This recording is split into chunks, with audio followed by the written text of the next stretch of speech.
सबसे पहले तो आप मनीष सिसोदिया का ये वीडियो देखिए। 3 टेबल लगा रखी है और इस घर में पैसा बट रहा था। चुनाव आयोग बीजेपी के साथ मिलकर यहाँ पे पैसा बंटवा रहा है। मतलब मनीष सिसोदिया चुनाव हारने के बाद ये इल्जाम लगा रहे हैं कि चुनाव आयोग बीजेपी के साथ मिलकर यहाँ पैसा बंटवा रहा है। अब चुनाव आयोग दिल्ली में पैसा बंटवाया है कि नहीं, अब वो तो चुनाव आयोग खुद ही इसको जवाब दे देगा। लेकिन मुझे एक बात समझ नहीं आ रही है कि अगर इनकी पैसे बांटने वाली बात मान भी लेते हैं तो इनके अनुसार दिल्ली की जनता पैसों के बदले वोट दे रही है। मतलब पैसों के लालच में दिल्ली की जनता बिक चुकी है। तो फिर इसी हिसाब से तो पिछले 10 सालों से अगर केजरीवाल जीत रहे थे तो कहीं ना कहीं केजरीवाल भी पैसे बांट कर ही जीत रहे होंगे, क्योंकि दिल्ली की जनता तो आज भी वही है जो 10 साल पहले थी। लेकिन जब आप ये सवाल टीम ऑफ केजरीवाल से करोगे तो आपको पता ही है फिर वो क्या बोलेंगे। और सबसे बड़ी मजे की बात तो ये है कि इनके जवाब में ही इनकी सच्चाई छुपी होती, पर पता नहीं जनता क्यों नहीं पकड़ पाती। और फिर इसके जवाब में ये बोलेंगे कि नहीं, 10 साल पहले दिल्ली की ईमानदार जनता ने बिना लोभ लालच के केजरीवाल को चुना था।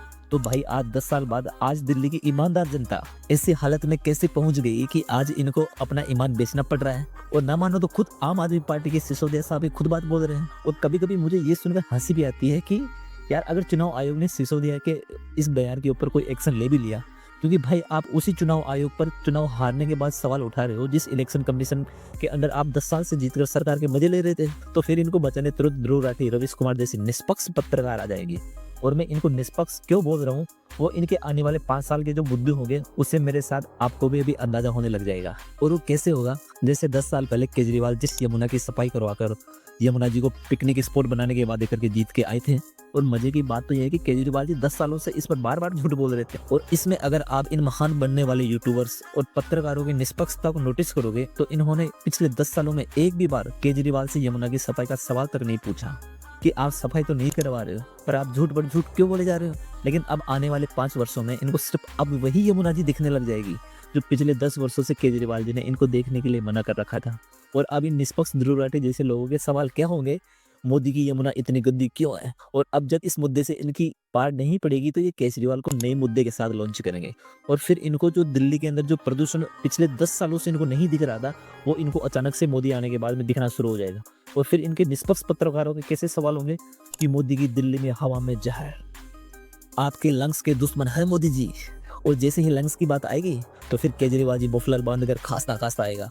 हो सकता है अगले बार कुछ अलग ही केजरीवाल की एंट्री करवाई। देखो यार, मैं ये नहीं कह रहा हूँ कि मोदी सरकार से सवाल नहीं करना चाहिए, जरूर करना चाहिए, पर क्या 10 सालों से केजरीवाल की इन पत्रकारों से एक भी कमी नहीं दिखाई दी?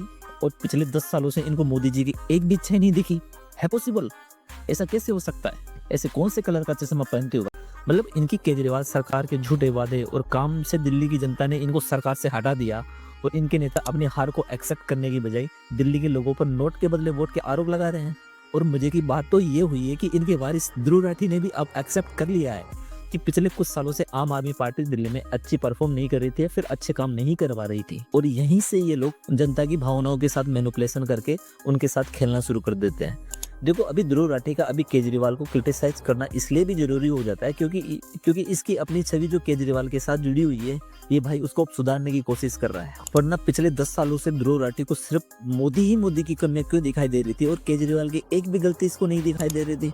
अब आप बोलोगे कि केजरीवाल ने अच्छा काम किया होगा, तो फिर ये आज ये बात क्यों बोल रहा है कि कुछ सालों से केजरीवाल ने अच्छे काम नहीं किए? चलो एक कुछ साल तो माना, लेकिन कितने साल केजरीवाल ने काम नहीं किया वो दिल्ली की जनता को पता है। अब ये तो जर्मनी में बैठा आदमी कैसे जान पाएगा कि दिल्ली में क्या हुआ है। तो भाई ध्रुव राठी, पिछले 10 सालों से तू मोदी करता रह गया, पर तू एक भी बार केजरीवाल से सवाल कर लेता तो शायद आज केजरीवाल नहीं हारता। पता कभी कभी मुझे क्या लगता है कि केजरीवाल हारा नहीं, उसको हराया गया है। और इसमें रवीश कुमार, ध्रुव राठी जैसे लोगों की साजिश है। और भाई मेरा एक दोस्त आजाद, वो हमेशा मुझे ये बोलकर ताना देता है कि भाई तूने एक दिन केजरीवाल की टोपी पहनी थी। तो भाई मैं आज इस वीडियो से क्लियर कर देता हूँ कि मैंने टोपी नहीं पहनी थी, मुझे टोपी पहनाई गई थी। और मैं इस वीडियो के एंड के साथ दिल्ली की जनता से सिर्फ अभी तो सांत्वना ही दे सकता हूँ कि आज 10 वर्ष बाद हमारे केजरीवाल जी का सपना पूरा हुआ, तो आज उन्हें सुकून की नींद आएगी।